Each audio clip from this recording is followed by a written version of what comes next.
안녕하세요, 이츠인오프입니다. 오랜만입니다. 오늘은 제가 미루고 미루던 온라인 집들이의 마지막 편, 저희 집의 거실과 부엌을 소개하려고 해요. 사실 이전에 보여드렸던 공간들에 비해서 거실이랑 부엌에는 물건이 조금 많습니다. 가족의 여러 구성원들이 함께 공용으로 사용하는 공간이기도 하고, 유독 이 공간에 뭔가 저의 의지와 관계없이 들어와서 쉽사리 보내주지 못하는 물건들이 조금 많아요. 다른 곳은 척척 잘만 비워내는데 여기는 조금 힘들더라고요. 그 이유는 공간을 살펴보면서 좀 더 이야기를 해보겠습니다. 그러면 거실부터 먼저 소개해 드릴게요. 온라인 집들이 첫 번째 편에서 살짝 보여드렸던 저희 집 거실입니다. 이사를 오면서 85인치 TV를 드렸어요. 남편의 유일하고 되게 강력한 요구사항이었어요. 이전에는 신혼 때 샀던 42인치 TV가 있었는데요. 너무 튼튼하고 멀쩡해서 꼭 사야 되나? 라는 생각이 있었는데 일단 TV를 바꾸고 나니까 웬만한 영화는 영화관에서 보는 것보다 집에서 보는 것이 훨씬 선명하고 몰입감이 좋더라고요. 게임을 즐겨하는 남편의 즐거운 취미생활을 레벨업 시켜주기도 했고요. 미니멀리스트로서 거거익선이라는 말을 사실 좋아하지는 않는데요. TV만큼은 인정합니다. 사실 65인치를 샀어도 75인치를 샀어도 저에겐 그 전에 비해서 충분히 크고 만족스러웠을 테지만 지금의 TV로 남편도 그리고 저도 만족하니까 이게 최상이라고 생각해요. 그리고 이 집으로 이사 오기 전에는 신혼집에서부터 사용했던 TV장을 밑에다 두고 썼는데요. 뚜렷한 목적이 없는 수납장이다 보니까 필요 없는 잡동사니를 계속 쑤셔놓는 공간이 되더라고요.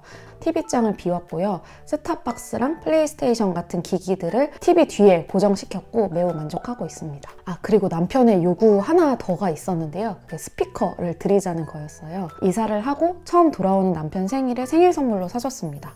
사실 그 베이스가 엄청 강한 스피커라서 뭔가 방송이나 영화, 유튜브 같이 콘텐츠를 볼 때는 발음이 조금 뭉개져서 잘 사용하지는 않는데요. 매일 남편이 좋아하는 음악을 틀어두는데 아주 잘 쓰고 있습니다. 이 공간은 지금 생각해보니까 남편의 의도와 니즈대로 세팅이 되었는데 저도 함께 즐기는 공간이 된 것 같아요. 왼쪽에는 강아지의 캔넬을 강아지 장난감 상자로 지금은 쓰고 있어요.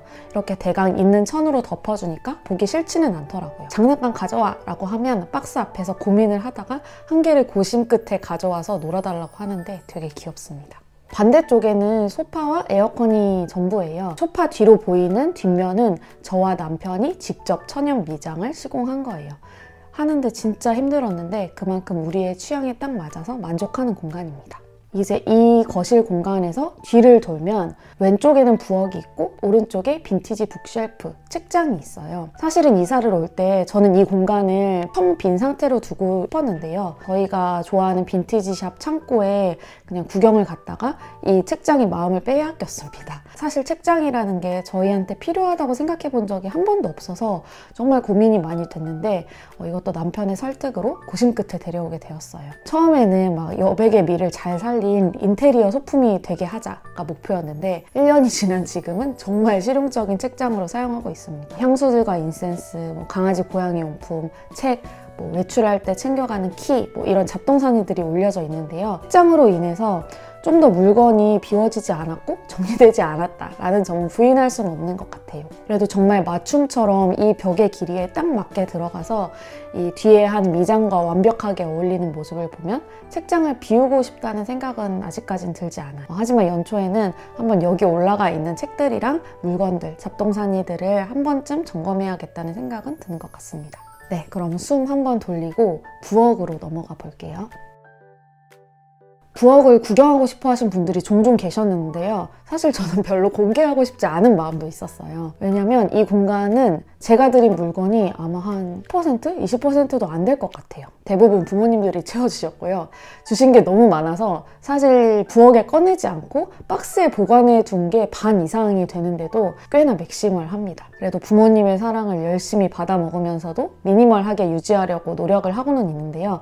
다른 공간에 비해서 꽉 차 있다는 느낌을 지우실 수가 없을 테니까 감안하고 봐주세요. 저희 집의 부엌은 작고 귀여운 기역자 형태의 부엌이고요. 앞에는 식탁이 하나 있어요. 저희는 이사 오기 전에는 단 한 번도 식사용 테이블을 따로 가져와 본 적이 없었어요. 큰 작업 테이블이나 더비식 테이블에 밥을 차려 먹었었거든요. 그런데 코로나 이후로 재택근무를 하면서 집에서 주로 밥을 먹게 되면서 식사 공간을 별도로 갖고 싶다라는 생각이 좀 많이 들었고, 그래서 이사를 하면서 이 빈티지 테이블을 새로 들였는데 정말 만족스러워요. 이곳에 앉아서 남편과 수다도 많이 떨게 되고 식사다운 식사를 하는 기분입니다. 오른쪽에는 작은 비스포크 냉장고가 있어요. 이전에는 600리터 정도 되는 양문형 냉장고가 있었는데 사실 그것도 저희에게는 너무 크더라고요. 그래서 양문형 냉장고는 엄마 집으로 보내드렸고 저희는 새로 이 냉장고를 들였습니다. 결과적으로는 이 사이즈가 저희 집에 딱 맞는 크기인 것 같아요. 저희 둘 다 음식을 쟁여서 두고두고 하나만 먹는 걸 그렇게 좋아하지 않거든요. 그래서 저희 부부의 식습관에 알맞는 크기 같습니다. 그리고 저희는 인테리어를 최근에 한 집 치고는 특이하게 식기세척기를 설치를 안 했어요. 사실 설거지는 저보다 남편이 더 많이 하는데 인테리어를 할 때 설치를 할까? 했을 때 남편이 굳이? 라는 반응을 보여서 설치를 하지 않았습니다. 대신에 설거지감이 이렇게 밖으로 보이는 게 싫었던 저는 정말 몇 날 며칠을 폭풍 검색을 해서 숨김이 가능한 이런 식기 건조대를 설치를 했어요. 제가 싱크대 제작하는 업체에 직접 주문해서 보내드린 제품이고요. 저희 둘이 생활할 때는 대부분 열어두기는 하는데 가끔씩 손님이 오시거나 스스로 깔끔한 부엌샷을 보고 싶을 때는 이 문을 닫아놔요. 그러면 아주 감쪽 같습니다. 싱크대 위에는 인덕션, 그리고 싱크볼, 전자레인지 토스터기, 약과 사료들, 그리고 커피 머신이 있습니다. 원래 티팟이랑 포트도 있었는데 이거는 인덕션을 쓰면서 주전자에 끓여 먹는 것으로 대체를 해서 처분을 할 수 있었고요. 토스터기랑 커피 머신은 원래는 없던 건데 그 남편이 운영하는 카페에서 잠시 사용을 하지 않게 되어서 집에서 쓰는 중이에요. 이것들은 창고에서만 썩는 게 아쉬워서 집에 데려왔어요. 사실은 없어도 사는데 지장이 없는 물건들이라 조금 더 미니멀리스트의 부엌답게 비워 보이려면 치워야 되는 물건들이지만 저는 집에서의 2년이 되는 기간 동안에는 잘 써주고 있고 다시 카페로 가는 날엔 미련 없이 보내줄 수 있을 것 같아요. 이제는 제가 자신이 없는 상하부장을 보여드릴게요. 상부장을 쭉 열어봤어요. 왼쪽에는 상온에 보관할 수 있는 라면 같은 가공식품들을 전부 보관했습니다. 저희가 보관하는 가공식품의 전부이고요. 중간에는 아까 보여드린 건조대와 그리고 위에는 시어머니가 공수해주시는 영양제의 여분들을 보관하고 있습니다. 그 오른쪽에는 저희가 주로 사용하는 그릇들이에요. 사실 이 중에서도 평소에는 반 정도만 쓰는 것 같아요. 대부분 덴비 그릇들인데요. 모두 선물 받은 것들이라서 이게 혹시라도 깨지면 내 취향의 그릇을 사야지 했는데 너무 튼튼해서 일단 잘 안 깨지고요. 몇 년 쓰다 보니 또 정이 들어서 잘 쓰고 있습니다. 맨 오른쪽에는 조미료나 소스의 여분들을 보관했어요. 사실 저는 미니멀리스트니까 이런 것들을 미리 사서 쟁여두지는 않거든요. 여기에 있는 것들은 보통 저희 엄마나 시어머니가 선물로 주시는 것들이 여기서 대기를 탑니다. 신혼 때는 요리 자체를 안 해가지고 이런 것들이 막 많이 쌓이는 것 자체도 사실은 조금 스트레스였는데 이제는 어차피 내가 미래에 살 것들, 살 소모품들을 미리 선물해 주시는 거니까 감사한 마음으로 굽신굽신 잘 받아옵니다. 그리고 사실은 제가 사는 것보다 엄마들이 사주시는 것들이 훨씬 더 퀄리티가 좋은 것들이어서 이득이기도 하더라고요. 그리고 위에 남은 선반들은 굳이 채우려고 하지 않고 이 여유를 즐깁니다. 사실 다른 곳도 조금 더 비어 있으면 좋겠어요. 제 하부장을 보여드릴게요. 왼쪽 위쪽에는 커트러리들이 있어요. 사실 인원에 비해서 조금 많은데 설거지가 조금 귀찮은 날은 계속 써서 쓰기 유용하기 때문에 아직은 이 개수를 유지하고 있습니다. 그리고 아래에는 여분의 약이랑 일회용품들이 있어요. 최근 몇 년 동안에는 제가 제 돈 주고 일회용품을 새로 사지는 않았는데 옛날에 샀거나 부모님이 챙겨주신 일회용품들을 꼭 필요할 때 사용하는 편이에요. 잘 쓰지는 않으니까 소진이 안 돼가지고 몇 년 동안 이제 이 상태를 유지하고 있기는 한데요. 이게 또 가끔씩 필요한 경우가 있더라고요. 그래서 지금 있는 거는 감사하게 잘 사용하고 있고 되도록이면 가능한 건 다회용기나 다회용품을 사용하려고 하고 있습니다.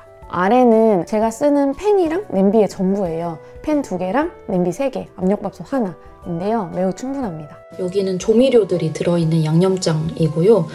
따로 여분을 두지 않고 여기에 있는 것만 거의 사용하고 있다고 보시면 될 것 같습니다.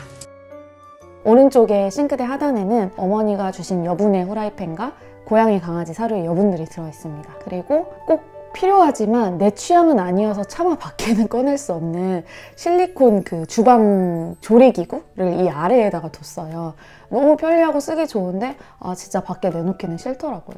그래서 조금은 불편하지만 아래에다가 두고 쓰고 있고요. 추가로 쌀도 이렇게 밀폐용기에 넣어서 보관을 합니다. 둘이 살기 때문에 저는 쌀을 한 번에 5kg 정도씩만 사 먹어요. 비싸도 그게 신선하게 먹고 나중에 묵은 쌀을 먹지 않을 수 있는 최선의 방법이더라고요. 그리고 기역자 끝에는 서랍이 2개 있는데요.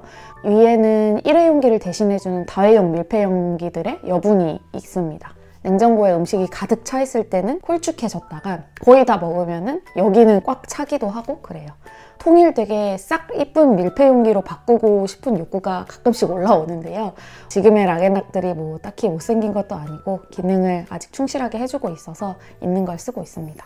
맨 아래는 우리 구름이와 여름이의 간식 겸 여러 가지 용품들의 저장 창고입니다. 반려동물의 간식이나 장난감은 뭔가 주기적으로 바꿔줘야 수혈증을 덜 느끼기도 하고 또 계절이나 상황에 따라 사용하는 아이템들도 좀 달라서 이 정도는 쟁이고 있어야 되더라고요. 산책용품이나 목욕용품, 아이들의 상비약 이런 것도 이곳에 보관되어 있는 것이 전부입니다.